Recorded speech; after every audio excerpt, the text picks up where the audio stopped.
Hey everybody, this is yesterday's video, which I'm reconstructing. Does my voice sound strange again? Look at that. I have teeth. But, in spite of the fact that, I have these, I still have more dental work that needs to be done. And I had to put these on a credit card, which I'll be paying off for a long time. So, there's a dentist's office over in Walpole, New Hampshire. And today they're offering free dental care. You just have to show up at 7:30 to get registered, and then they start doing work at 8. They'll do a filling or an extraction for you for free. So I got up early, and then I realized I got up way too early, and I wasted time for a couple hours. And then I went out to get in my truck. Door wouldn't open. My truck's from the south. It doesn't like it when it's cold. Anyway, finally got into the truck. Got over to the dental office, still got there before 7:30. The parking lot was packed. Now, it's in a shopping center with other shops, but none of them were open. Everybody there was there for the dentist. There was probably 30 cars in the parking lot. I didn't go in. We have a problem in this country. And, there's different ways to formulate it, but if you're going to put it into a word, inequality. And for people who, are really caught up in race and they think that white people can't be victims of inequality, then we'll have to expand it to 2 words, and we'll say economic inequality. Well, what can level inequality? Nothing that you want to get through, apparently. I recall reading... might have been, and if it was in this book, then I heard it because I took in the audiobook, but Jared Diamond's most recent book, it's called Upheaval. I think that's where I picked up this idea that, historically speaking, the only things that bring down drastic inequality are cataclysmic events of horrific violence. Civilization-rocking, just spasms of chaos, disorder, and, really, really unpleasant times. Do we want that? Do we want to go through that? Well, I wanted to, rather than just pull it out of my memory, try to find some source for this. So I started Googling around. The only thing I could find was the Huffington Post article. Now, I don't read the Huffington Post. I don't like the Huffington Post. But this article that I found in the Huffington Post says pretty much what, I was trying to reconstruct from memory. So I'm going to share a few pieces of it for you and then summarize the rest. The article is called, "Inequality has historically been leveled only by terrible violence and upheaval. Since the Stone Age, inequality has significantly lessened only after a war, revolution, state collapse, or plague." This is by Walter Scheidel. And Walter Scheidel writes, "In 1937, when Japan set out to conquer Asia, its 1%ers earned 1/5 of all income, around the same extravagant slice their American counterparts are enjoying right now. 8 years, 3 million dead, and 2 atomic bombs later, their share of what was left had shrunk to a mere 6%. One of the most unequal economies on Earth had turned into one of the most egalitarian. This dramatic leveling was by no means unique. For hundreds and perhaps thousands of years, peace, stability, and development have rewarded those at the top of the food chain more than anybody else. Profits from business, connections, and power multiplied in the hands of the few and passed between generations. But the inverse is also true. Every time the gap between rich and poor narrowed, during the 2 world wars, for example, there was massive violence, a shock to the established order." So I'm going to stop reading there and just summarize. But there's some pull quotes. Pull quotes, are the pieces of the main text that you see either in the margins or in the middle of the page in big bold type. The first of the pull quotes is, it's kind of a reiteration of what we got there in the first paragraph, or 2 paragraphs. "Peace and stability have rewarded those at the top of the food chain more than anybody else." You might say that this is a feature of civilization. Hierarchy, disparity. The distribution of labor largely is a distribution of labor to other people, if you have the power to make that happen. Who's going to farm? Not me. How about you? Farming sucks. No offense to farmers. I know a lot of people, not a lot, in terms of the percentage of the population, but a fair number of people in absolute terms are really passionate about farming. And good on you. And thank God for you. But, historically speaking, it has been brutal work, and if you can avoid doing it, you avoid doing it. My mother's parents were farmers. Neither one of them had a high school education. My grandmother didn't even get through elementary school. They worked their whole lives, and they sent all 4 of their kids to university. They wanted their kids to do something other than farming, and that was in the 20th century. So this is not medieval peasantry stuff. Farming sucks. And if you can do something else, you should. So, there have been periods in the past. The Black Plague, this isn't from the article, but this is related trivia. It's not trivia, it's integral to this story. After the Black Death reduced the population of Europe by what? A quarter? A third? Workers had more bargaining clout, in negotiating with the people who were hiring their labor.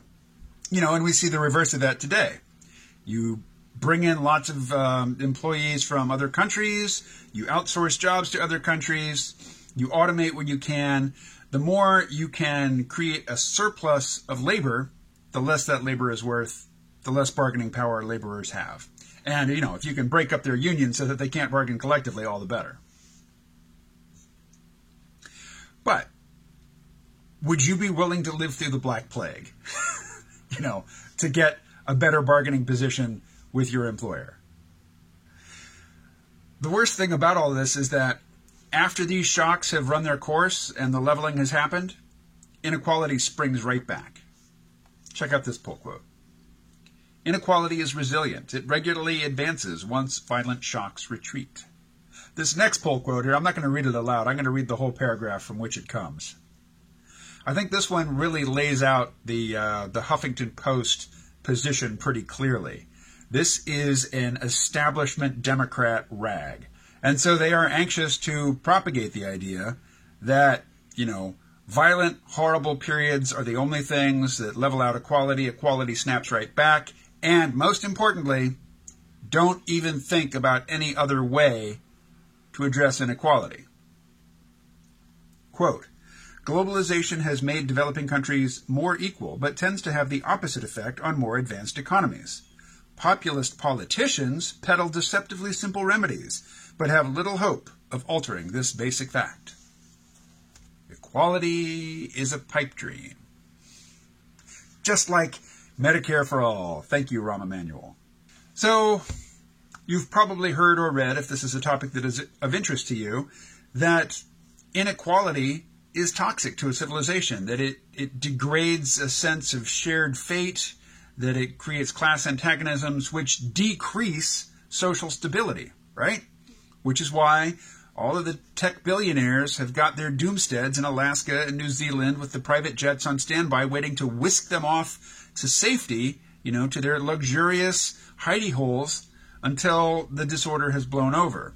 Because they certainly expect disorder. But inequality doesn't necessarily bring on the disorder. And a really unequal society, well, here, let's have a look at the pull quote. Highly unequal societies routinely manage to survive for hundreds of years. So if you are waiting for the inequality to fix itself, well, you'll be waiting. And in this article, the author brings up 3 historical examples. When you think about, leftists today love to post things about guillotines, as a warning to the rich, heads will roll. I've done it myself. I understand the satisfaction that it brings. But if you look at the example of the French Revolution, which is the paradigm example, France wasn't particularly unequal compared to its neighbors. At the time, throughout Europe, there was an aristocracy that lived well, and there were a lot of very poor people. So the French rose up, cut the heads off their nobility, Napoleon came to power, fought wars throughout Europe. Why did he fight wars throughout Europe? Because all of the monarchies that didn't have revolutions didn't want any part of this democracy nonsense, and so they immediately attacked France. And, France had to fight to keep from being, put back in its place by the monarchies around it. The monarchies around it had the same level of inequality that France did, but there was no revolution there. Think about, again, this is from the article, the Chinese Communist Revolution and the Russian Communist Revolution. Sure, those were unequal societies, but, compared to the global average, they weren't particularly unequal. And I think it was Lenin himself who said, there's a mysterious alchemy to revolution. There's no telling exactly when it's going to happen, under what conditions. You can't put it on a timetable. It doesn't seem to resolve down to a simple formula of X amount of inequality equals revolution. It just doesn't seem to work that way. So, inequality is seemingly a feature of civilization. The more high-tech and financialized and complex the situation or the civilization, the greater the disparity between those with and those without. Ideally, those at the very top can manage somehow to find a way to give those at the bottom enough so that the parking lot isn't full on free dental day. That people can just go to the dentist when they need to. That if somebody has a heart attack, it's not a life-destroying situation in terms of their finances. It might take their life, it might have lasting health consequences, but it doesn't make them sell their house. So I'm just going to read the final paragraph to you. This should come as a relief to everyone who prizes life and peace more than a more balanced distribution of resources. But it also makes the question of how to reduce inequality even more intractable. Although moderate policy proposals can reasonably promise improvements at the margins, more sweeping advocacy tends to ignore a key lesson of history, that great equality was usually bought at the price of great violence. Absent this brutal and unwelcome leveler, the prospect of bringing about significant improvements may well be much dimmer than we would like to think. It is true that the past does not determine the future, but just how different can we expect the future to be? So again, I read this as the rah-rah section for the mainstream corporate neoliberal Democratic Party saying, look, radical change is unrealistic. This inequality, which has grown so dramatically in recent history, is just a fixed feature of civilization, and you can't really do anything about it without just wrecking the whole civilization. So shut the fuck up and quit complaining and just do your goddamn job if you have one, and if you don't, there's heroin. Take a lot of it at once. This is the message from the DNC. No ads for this video. Anyway, that is all for this video. I'm gonna get a different video out to you today because really this is yesterday's video. I shot it yesterday. I edited it yesterday. I thought I uploaded it yesterday. I came out here this morning and my phone wouldn't do anything until I deleted a bunch of files. So I deleted the raw footage from yesterday's video because I thought, I'm done with it. And then I discovered that no, it never uploaded. YouTube says it's uploaded and it's processing, but it's been processing for, 10 hours. It's a lost cause. Oh, technology. It really is amazing stuff.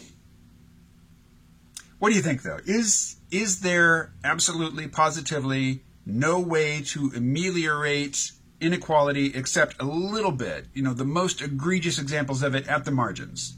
But, for the vast majority of people who are watching, who are just watching the floor fall out from beneath them, do they have no basis for wanting something different? I mean, is their wanting something different the moral equivalent of wishing for a new Black Plague? Wishing for a new Great Depression at World War III? What do you think? Talk to you soon.